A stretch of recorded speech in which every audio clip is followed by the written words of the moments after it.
fantastic.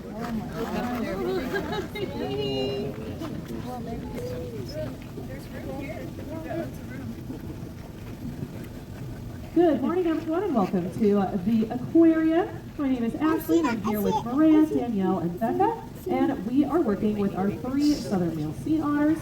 And to introduce them to you, starting on your left, in the all-brown fur coat is Earl. He's our youngest at 4. Then in the middle, we have Oswald. Oswald is 11. And finally, on the far right is Schuster. He is our oldest at 14 years old. Now, all 3 of our otters were deemed non-releasable by U.S. Fish and Wildlife, and that's why they're here with us at the aquarium, where they serve as ambassadors for their species.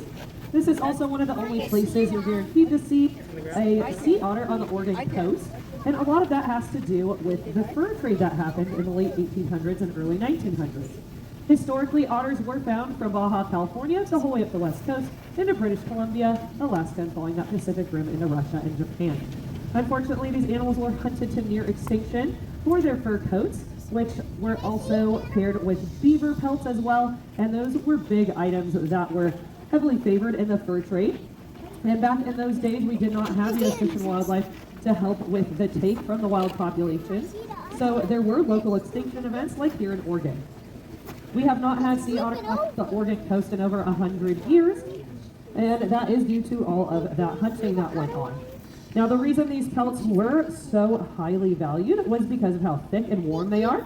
Sea otters have one of the most dense fur coats in the animal kingdom. And to give you an idea of just how dense it is, if you make the OK sign with your thumb and forefinger, that's roughly 1 square inch.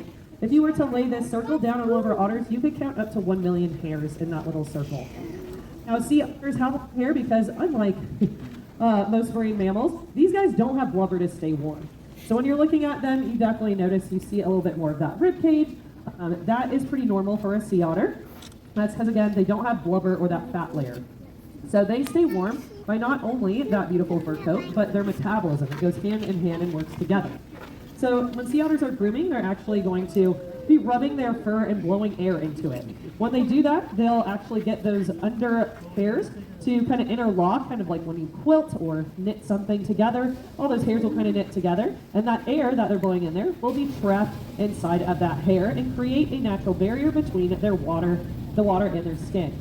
Now, this means that when a sea otter is properly groomed, their skin will stay dry and they won't feel that water on their skin at all, which then comes in that metabolism. So all of that fast metabolism means that these guys actually have a lot of heat coming off of them, and therefore that heat will actually stay inside of that kind of fur layer and keep them nice and warm, because that water's not touching it, the air bubble's keeping the water out, that heat stays in and keeps that skin dry and warm. So that's how sea otters stay warm. It's very different from most marine mammals. Now, these guys have to eat a lot of food to keep up with that high metabolism, and in fact, a sea otter eats around 25% of their body weight.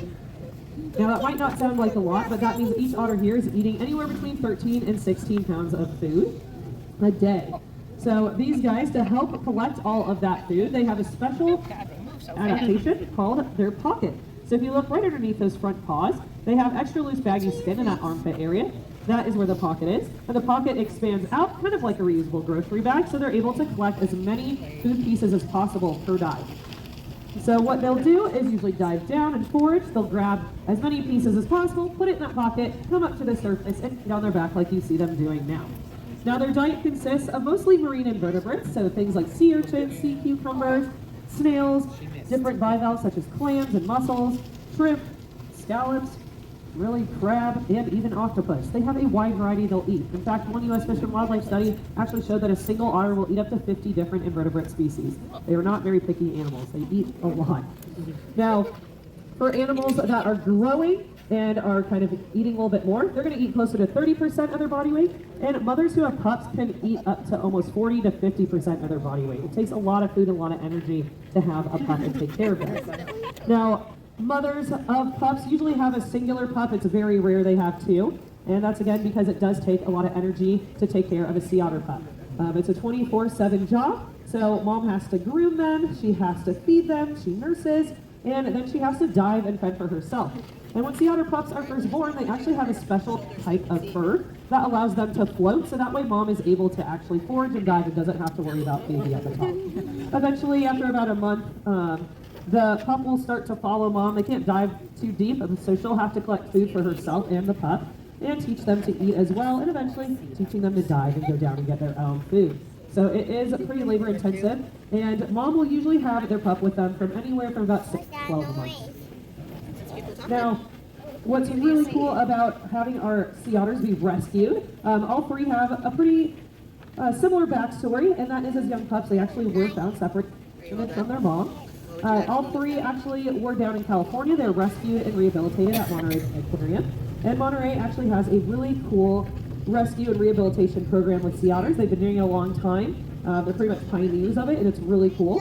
And they actually have a special program that has surrogate mothers. So sometimes they're actually able to match up pups with a surrogate mom. Now, when they're able to do that, usually that animal is a better candidate for re-release out into the wild. And while that pup is with the surrogate mom, humans really, the staff tries to make themselves seen as little as possible. And in fact, they actually will wear welding masks and ponchos, so that way there's no association of humans with food and care. So that's extremely important. You don't want to desensitize a wild animal, especially if you're going to try to re-release them. So depending on each case has its own thing. Sometimes there's not always surrogates available, or if an animal like Schuster comes in who had a gash on his side, they might require more medical attention. So it really just depends on the case-by-case basis. And U.S. Fish and Wildlife is going to be that final decision on whether an animal is re-releasable or not. If they are not, they're put on a special list for zoos, and whoever's interested can let know, and then a big group will actually decide where those otters go. It's not a decision that's taken lightly. They always want to make sure that they're going somewhere where they're going to be able to have a raft, because these animals are social animals for the most part, so they're going to usually be in bigger rafts altogether. There are kind of territorial males that will go off times, but usually there's a couple together. So looking at age, sex, and what that facility already has as far as their otter raft, so it doesn't get taken lightly, and it's really important. And here in the U.S., zoos and aquariums are not allowed to actually mate sea otters, and the reason is U.S. Wildlife wants there to be room at zoos and aquariums for that releasable. So we're happy to be here and be able to share our otters with you and all about the amazing facts about otters as well. Now, I'm going to be wrapping up here, but I want to say thank you for joining us. By you coming today, all of your admissions, your memberships, your animal at this point, so inflation. But we really appreciate it. And you guys are all the reason why we are able to give these animals great care, their amazing diets. So thank you all so much. We really appreciate you being here and supporting us. Now, we are going to be celebrating Sea Otter Awareness Week. It's the last week in September, the 21st through the 27th. We're going to be celebrating, especially Saturday the 27th. We're going to have a special forage feed. We're going to have special enrichment done by some of our amazing volunteers here at the aquarium. So if you love sea otters and want to really celebrate, come back on the 27th of this month. We're really excited to highlight our otters. So thank you so much again for being here, and hopefully we'll see you at our next. We will be seeing sea otters again at 1 o'clock, and then we'll be doing presentations with... Now, have any of you seen a pelican out in the wild before? There, they'd actually stun fish up to 6 feet underwater by how fast they're hitting the ocean. They open up their bill, they have a bill pouch that stretches out to hold up to 3 gallons of fish and water at once. Now that's way more than what their belly can hold. Yeah. They push their bill together for weight checks behind the scenes as well.